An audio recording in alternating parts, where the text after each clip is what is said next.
И покрај зголемените вложувања во здравството од страна на државата, општа болница и здравствен дом во Кочани работи со ограничени капацитети, пред се поради драстично намалениот број на лекари и медицински сестри. Состојбата е алармантна, наречи сите одделенија и прашање е на време, кога повеќето од нив ќе се сведат на еден или ниту еден специјалист.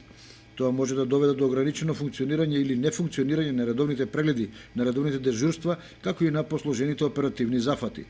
Поради тоа, персоналот во актуелните зимски услови го редуцира користењето на годишните одмори, а работат дури и полесно болните од настинка. Сепак, одреден број од здравствениот персонал користи боледување што ја отежнува работата на болницата, која се соочува со се поголем притисок од пациенти.